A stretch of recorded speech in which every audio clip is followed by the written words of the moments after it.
पिछले करीब एक महीने से अमेरिका और ईरान के बीच चल रही जंग आखिरकार 40वें दिन थम चुकी है।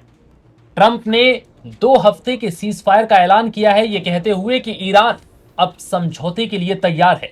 लेकिन इस बीच एक बड़ी खबर सामने आ रही है, वो ये कि भारत ने ईरान में रह रहे भारतीयों के लिए एडवाइजरी जारी की है, जिसमें स्ट्रांगली कंडेम किया गया है कि आप जितने जल्दी हो सके ईरान को छोड़ दें, क्योंकि ईरान में हालात कभी भी बिगड़ सकते हैं।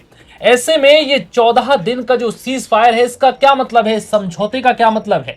क्या वाकई में ये जंग थम चुकी है, या ट्रंप एक बार फिर 14 दिन के सीज फायर की आड़ में ईरान पर कभी भी भीषण अटैक कर सकते हैं? नमस्कार, मेरा नाम विवेक पाल है, मेरे साथ मेरे सहयोगी हैं विनीत। विनीत, क्या कुछ चल रहा है? ये 14 दिन का सीज फायर, इसे खुशी समझे या फिर एक खतरा ईरान के लिए? बिल्कुल सही बात है, क्योंकि इस बीच एडवाइजरी का आना और इसमें एडवाइजरी में जो स्ट्रांगली शब्द का यूज होना, ये बताता है कि मामला बहुत गंभीर है। और इस पिक्चर जो जो जो फिल्म हमारे सामने दिखाई जा रही है, इसके उलट तस्वीरें बहुत वहां पर ठीक नहीं है, जिसकी इंटेलिजेंस हमारे पास तक पहुंची है, हमारे अधिकारियों पास, की हालात जो है वो कभी भी विवेक बिगड़ सकते हैं। इसलिए कहा ही जा रहा है कि 14 दिन का जो टाइम है, देखिए कई लोग ये कह रहे हैं कि 14 दिन कहीं ये एक न्यू प्रिपरेशन टाइम तो नहीं दिया गया कि आप ईरान के ऊपर कभी भी बड़ा हमला जो है वो आप कर सकते हैं बीच में, क्योंकि ट्रंप ने की वो ट्रस्ट वैल्यू नहीं है। जब ट्रंप ने हमेशा मीडिएटर यानी कि बातचीत के बीच में यहां पर कई बार वॉर की है, कई बार हमले किए हैं ईरान पे। आप पहले बार 12 दिन का जब युद्ध हुआ था 25 में, तब भी देखिए बातचीत के दौरान हुआ था। 28 तारीख को जो रिसेंटली वॉर हुआ, जब ईरान ने पर अटैक हुआ, उसके एक दिन पहले बातचीत चल रही थी, बातचीत के बीच में अटैक हुआ।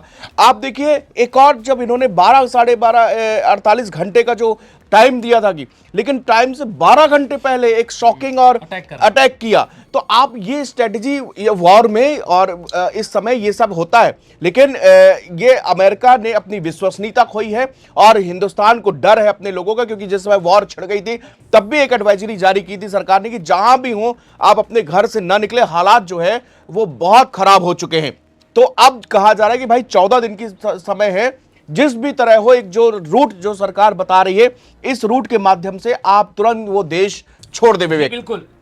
भारत सरकार ने एक नोटिस जारी किया है, जिसमें यह साफ साफ लिखा हुआ है कि जितने जल्दी हो सके भारतीय जो ईरान में रह रहे हैं वो ईरान छोड़ दें, और जो रूट ईरान एम्बेसी, जो भारत में जो भारतीय एम्बेसी है, वो जो रूट बताए उसके जरिए ही उसी रास्ते को अपनाएं, और जो नंबर जारी किए गए हैं, जिनको किसी प्रकार की परेशानी है बाहर निकलने में, वो इन नंबर पे संपर्क करें।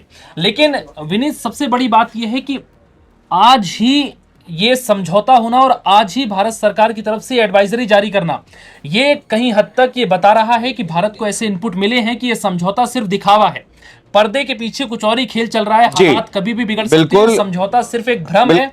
इस भ्रम में क्या ये ईरान को फंसाने की एक साजिश है? क्या अमेरिका के पास कोई ऐसा प्लान है जो वो 14 दिन का एक बहाना बनाकर ईरान को बहकाकर कि ईरान नॉर्मल हो जाए, ईरान को लगे कि अब समझौता हो गया? लेकिन अमेरिका, जिसका इतिहास रहा है झूठ, फरेब और वक्त पर धोखा देने का, ऐसे में ईरान को क्या सजग होने की जरूरत है? क्योंकि भारत सरकार की जो ये नोटिफिकेशन जारी हुआ है, इसको लेकर अब सवाल उठ रहे हैं कि क्या और देश के लोग जो ईरान में रह रहे हैं वो भी ऐसा कुछ करेंगे? नहीं, आप बिल्कुल सही विवेक, जो इस समय के नोटिफिकेशन की बात करो, और थोड़ा समय हमारे पास में जरूर 100% मैं इस बात को कह रहा हूं कि जरूर ऐसे इंटेलिजेंस यहां पर मिले होंगे। हमारी एजेंसीज लगातार सब जगह एक्टिव है और अपने हिंदुस्तान के लोगों की रक्षा करना उनका फर्ज है। उनको तुरंत ये अपडेट मिला होगा कि यहां पर हालात बिगड़ सकते हैं, और चूंकि अमेरिका की नीति और नियति यही रही है पिछले समय से, तो और दूसरी चीज देखिए कि ये इस जो मीडिएटर है वो कौन है? मीडिएटर है पाकिस्तान ने इसमें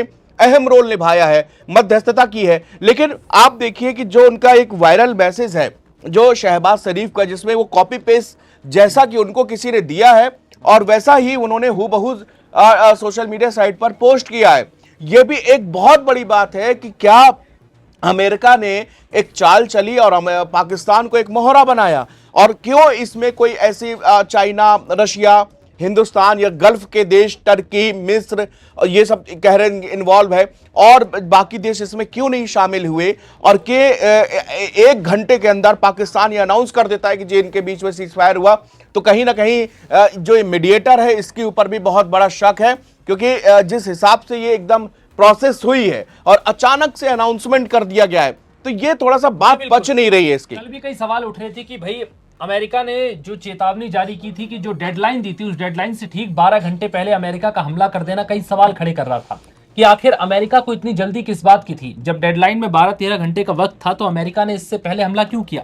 क्या अमेरिका को पता था कि 12 घंटे बाद जो हालात बनेंगे, जो हमने कहा है कि भाई हम ईरान की सभ्यता को समाप्त कर देंगे, ईरान को पूरी तरह से खत्म कर देंगे, ये सब पॉसिबल नहीं है शायद। इस वजह से अमेरिका को लगा होगा शायद कि नहीं, यहां पर सीज फायर की नौबत भी आ जाए और सीज फायर से पहले हम हमले भी कर लें, जो डेडलाइन है उसके बाद के हालात के भरोसे ना बैठे। विवेक, हम तमाम विदेशी रिपोर्टों को बहुत पहले से फॉलो कर रहे हैं, देख रहे हैं। एक बात आप समझिए कि जब इस युद्ध का 25वां दिन था, उसी समय तमाम अधिकारियों ने, अमेरिका के अधिकारियों ने अलग अलग न्यूज आउटलेट्स में बात की और कहा है कि ट्रंप इससे रैंप ऑफ करना चाहते हैं। बट रैंप ऑफ करने का एक तरीका था, वो तरीका ट्रंप को नहीं मिल रहा था। उसका कारण यह था कि अगर आप हिंदुस्तान से या किसी मजबूत देश से आप बात करोगे और उसको मीडिएटर बनाओगे, तो वो आपकी हर बात को एक्सेप्ट नहीं करेगा। वो कहेगा 50% आप झुकिए, 50% हम ईरान को झुकाते हैं, एक बातचीत की टेबल पर आते हैं। लेकिन इधर पे पाकिस्तान को चुना गया। क्यों चुना गया? कि भाई पाकिस्तान की जो भी अमेरिका बोलेगा वो हाँ में हाँ मिलाएगा, और सेम सिचुएशन हुई। अब देखिए इसमें क्या, जो 15 सूत्री मांग अमेरिका की है, 10 सूत्री मांग यहां पर इसकी ईरान की है। अब उन्होंने कहा कि युद्ध थमेगा, बातचीत होगी, इस्लामाबाद आइए, आप लोग बातचीत करते हैं यहां पर। देखिए ये युद्ध है, और युद्ध के दौरान आप किसी पर भी ऐसे विश्वास नहीं कर सकते। ईरान के चुनिंदा लीडरों को मार दिया गया है, लीडरशिप पर खतरा है। अगर खुदा ना खास्ता या कुछ ऐसी अमेरिका की स्ट्रेटेजी हुई कि इनको वहां पे बुला लेंगे और फिर यहां पर कुछ और गेम चल रहा हो जी, पर्दे के पीछे, वो गेम अगर इनके इंटेलिजेंस, और मुझे लगता है कि इसमें रूस का भी बहुत बड़ा हाथ होगा। रूस के एमएसएस, रूस के एजेंसीज ने भी इनपुट यहां पर इकट्ठा किए होंगे कि ये जो एक ड्रामेटिक सीज फायर हुआ है, इसके बैकएंड में बहुत कुछ चल रहा है, और ये लिटरली बहुत कुछ चल रहा है, और ये सिर्फ दुनिया को दिखाने हेतु और दुनिया को क्या, मार्केट ठीक करने के लिए, शेयर मार्केट अप करने के लिए, इससे जो है अरबों खरबों डॉलर अमेरिका जमा कर लेगा, जैसे कि पहले किया है। तो बस उसके बाद में उसका मेन मिशन जो है वो अभी अधूरा है, और इसीलिए ये एडवाइजरी जारी की गई है कि भाई ये जितनी जल्दी से हो, जो हमने तय आपको रूट बता रखा है उससे आप आइए। और ईरान में इस समय भले ही स्थितियां बदलने में वक्त नहीं लगेगा। जी बिल्कुल, लेकिन ये कहा जा रहा है कि भाई 14 दिन के सीज फायर के बाद शायद ये उम्मीद जताई जा रही है कि अमेरिका ईरान में ये जंग खत्म हो सकती है। शायद इन 14 दिन के अंतराल में जो बातचीत है वो एक सुलह के रास्ते पर निकले, और ये जो पूरी दुनिया, ना सिर्फ मिडिल ईस्ट, पूरा दुनिया इस जंग से प्रभावित हो रही है, शायद अब वो इस चीज से बाहर निकल पाए। लेकिन जो इनपुट सामने आ रहे हैं, जो जानकारियां सामने आ रही हैं कि बैक एंड से क्या कुछ हो रहा है, क्योंकि पर्दे के आगे जो दिख रहा है दरअसल पर्दे के पीछे जस्ट विपरीत है उसके। तो ऐसे हालातों के बीच में क्या लगता है कि 14 दिनों के ये सीज फायर क्या आगे कारगर साबित होगा? क्या ये 14 दिन का सीज फायर भविष्य के युद्ध को खत्म करने की कगार पर ले जाएगा, या फिर ये 14 दिन सिर्फ ईरान के लिए एक धोखा है और ईरान पर अमेरिका वो कार्रवाई करके रहेगा जो उसने तैयारी की है? आपको क्या लगता है, हमें कमेंट करके जरूर बताइए। फिलहाल इस वीडियो में इतना ही, इजाजत दीजिए, नमस्कार।